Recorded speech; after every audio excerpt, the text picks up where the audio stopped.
Hello friends, last period में हमने हमारा lesson beginning of freedom movement उसकी स्टार्टिंग की थी। उसमें हमने कुछ इम्पोर्टेंट पॉइंट्स देखे थे, जैसे कि ब्रिटिश रूल का जो एडमिनिस्ट्रेशन है उनका सेंट्रलाइजेशन किस तरीके से हुआ था, इकोनॉमिकली किस तरीके से इंडियंस का शोषण किया जा रहा था, वेस्टर्न एजुकेशन यंग इंडियंस में किस तरीके से फैल गया था और ये वेस्टर्न एजुकेशन सीखने की वजह से कौन कौन सी नई बातें यहाँ पर यंग इंडियंस सीख रहे थे। उसके बाद में हमने लास्ट पॉइंट में देखा था कि एंशियंट इंडिया की जो हिस्ट्री है उसकी स्टडी करने के बाद में किस तरीके से अवेकनिंग एक इंडियंस के जो रिफॉर्मर्स वगैरह थे उनके विचारों में आई थी। अभी नेक्स्ट पॉइंट हम देखेंगे contribution of newspapers. During this period English and vernacular newspapers and periodicals came to be publish. इस पीरियड में यानी कि जब ये ब्रिटिशों का पीरियड शुरू था तो उस पीरियड में इंग्लिश और वर्नाक्यूलर न्यूज़पेपर्स और पीरियडिकल्स पब्लिश हो रहे थे। Through this newspapers political and social awakening took place. In newspaper के थ्रू यानी न्यूज़पेपर्स में जो कुछ भी यहाँ पर लेख वगैरह प्रिंट किए जाते थे उसकी वजह से पॉलिटिकल और सोशल अवेकनिंग आ रही थी।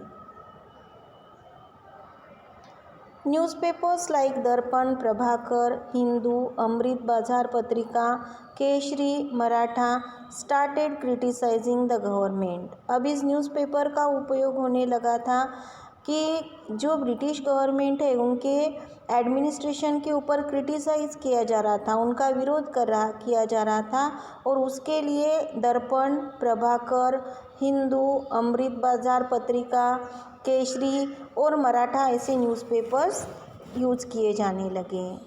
नेक्स्ट पॉइंट है establishment of Indian national Congress. Indian national Congress की स्थापना किस तरीके से हुई थी।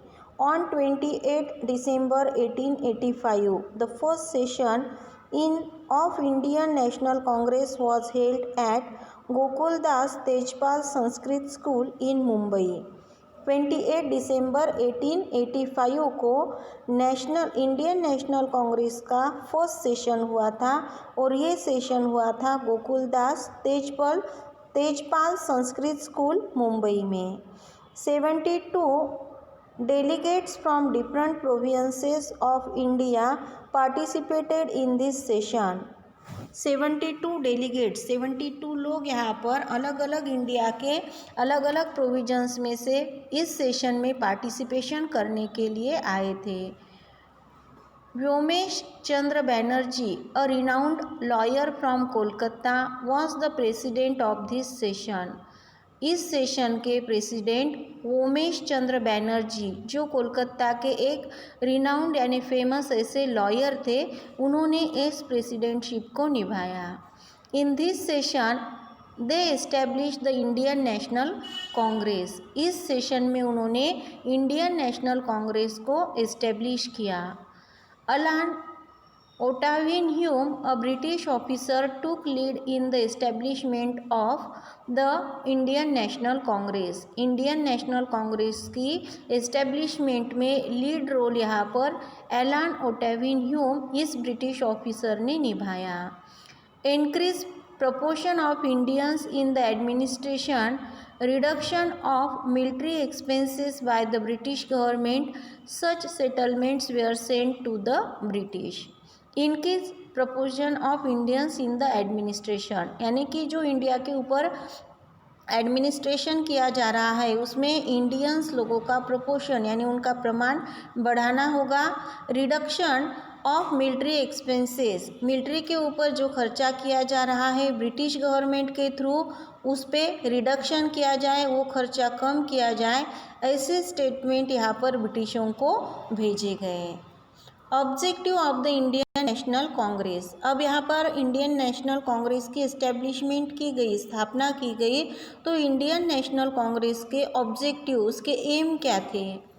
To make the people from different parts of India forget the differences of religion, race, caste, language, geographical territories. अलग अलग इंडिया के अलग अलग पार्ट में, अलग अलग हिस्सों में रहने वाले जो लोग हैं, जो अलग अलग रिलीजन्स से बिलोंग करते हैं, उनको उनके बीच में के जो अलग रिलीजन्स है, अलग रेसेस है, कास्ट है, या फिर अलग लैंग्वेजेस जो यहाँ पर वो बोल रहे हैं, या फिर जो जियोग्राफिकल टेरिटरीज़ का डिफरेंस है, वो सभी यहाँ पर क्या करना है, दूर करना है। And bring them on a common platform, ये सभी बातें, ये सभी डिफरेंसेस दूर करके इन सभी इंडियंस को एक कॉमन ऐसे प्लेटफॉर्म पर लाना है। To understand each others problems and views, ताकि लोग एक दूसरे के प्रॉब्लम्स को और व्यूज़ को समझ सके। To increase the feeling of oneness among the people, लोगों के बीच में हम एक है, हम एकजुट होकर हमें रहना चाहिए, ये फीलिंग उनमें इंक्रीज करनी है। To take efforts for the development of the country, और उसके साथ साथ हमारे कंट्री की डेवलपमेंट के लिए भी हमें कोशिश करनी है। Where the objectives of the Indian national Congress, ये सारे इंडियन नेशनल कांग्रेस के ऑब्जेक्टिव्स थे। नेक्स्ट पॉइंट है मॉडरेट फेज, यानी मॉडरेट पीरियड जो है वो कब से शुरू हुआ, 1885 to 1905। The early 10 years after establishment of Indian National Congress, their contribution was very slow but constant. जब इंडियन नेशनल कांग्रेस की इस्टेब्लिशमेंट हुई, तब इंडियन नेशनल कांग्रेस का पहले 10 सालों में जो कंट्रीब्यूशन था वो बहुत स्लो था, लेकिन कंटिन्यूअसली शुरू था। The leaders of Indian National Congress were realistic and highly educated. Indian national Congress के जो लीडर्स थे वो बहुत ही रियलिस्टिक और हाईली एजुकेटेड थे। They were aware that through organise work a strong foundation needs to be built up, उन्हें इस बात की समझ थी, वो इस बात से अवेयर थे, इंडियन नेशनल कांग्रेस के जो यहाँ पर लीडर्स थे वो इस बात से जागरूक थे, through organise work a strong foundation needs to be build, यानी कि हम सब अगर एक होते हैं, ऑर्गेनाइज होते हैं, तो हम ऐसे ऑर्गेनाइज होकर एक स्ट्रॉन्ग ऐसी फाउंडेशन हमें बनाना ज़रूरी है। Western thinkers philosophy of liberalism, freedom, equality, fraternity, these values had an impact on them. अब ये जो यंग ऐसे लीडर्स थे इंडियन नेशनल कांग्रेस के, उन पे ऊपर कौन सी बातों का प्रभाव था, तो उनके ऊपर वेस्टर्न थिंकर्स, यानी कि जो वेस्टर्न थिंकर्स है, विचारवंत है, उनकी बातों का प्रभाव था। लिबरलिज्म की जो फिलॉसफी है, जो तत्वज्ञान है, उसके बाद में फ्रीडम, इक्वेलिटी, फ्रेटर्निटी, ये जो वैल्यूज़ है वो वैल्यूज़ हमें अडॉप्ट करने चाहिए, ऐसा उनके ऊपर प्रभाव था। They believed in constitutional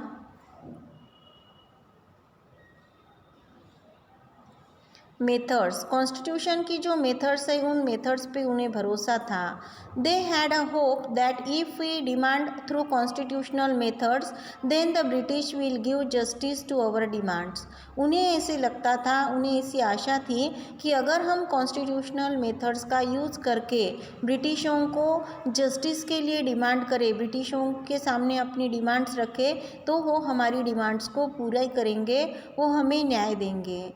Gopal Krishna Gokhale, Firoz Shah Mehta, Surendranath Banerjee were all moderate leaders, और तब इस इंडियन नेशनल कांग्रेस के जो लीडर्स थे उनमें आते हैं गोपाल कृष्ण गोखले, फिरोज शाह मेहता और सुरेंद्रनाथ बैनर्जी, ये सभी मॉडरेट ऐसे लीडर्स थे। In the session of Indian national Congress different resolutions were put forward by them, such as to get representation in provincial legislature. अब इस सेशन में इंडियन नेशनल कांग्रेस का जो सेशन हुआ था, इस सेशन में बहुत सारे रिसोल्यूशंस, बहुत सारी नई डिमांड्स यहाँ पर इन नेताओं ने सामने रखी। To get representation in provincial legislature, provincial legislature है वहाँ पर इंडियंस को रिप्रेजेंटेशन मिलना चाहिए, यहाँ मीन्स यहाँ पर इंडियंस होने चाहिए। जॉब्स फॉर एजुकेटेड इंडियंस, जो एजुकेटेड इंडियंस है उन्हें जॉब मिलना चाहिए। Cutting down the increasing expenses on military, British government military के ऊपर जो एक्सपेंशन कर रहे हैं, जो उनके ऊपर खर्चा किया जा रहा है, उसमें उस खर्चे को कम किया जाए। Legislature and judiciary should be separated for safeguarding legal rights of Indian etcetera. Indians के जो लीगल अधिकार है, जो अधिकार यहाँ पर इंडियंस को लीगल दिए गए हैं, उन अधिकारों को सुरक्षित रखने के लिए लेजिस्लेचर और जुडिशियरी को सेपरेट किया जाए, ऐसे कुछ डिमांड्स यहाँ पर उन्होंने रखे हैं। To cause a split in the national movement, the British implemented the policy of divide and rule. To cause a split in the national movement, ये जो नेशनल मूवमेंट यहाँ पर शुरू थी, उस नेशनल मूवमेंट को स्प्लिट करने के लिए, उसे ख़राब करने के लिए ब्रिटिश गवर्नमेंट ने डिवाइड और रूल इस बात की पॉलिसी शुरू की। मीन्स यहाँ पर धर्म के नाम पर, जाति के नाम पर लोगों को एक दूसरे से अलग करना और फिर उनमें दंगे वगैरह करा के उनके ऊपर अपनी हुकूमत करना, ऐसा एक नया यहाँ पर अभियान ब्रिटिशों ने शुरू किया था।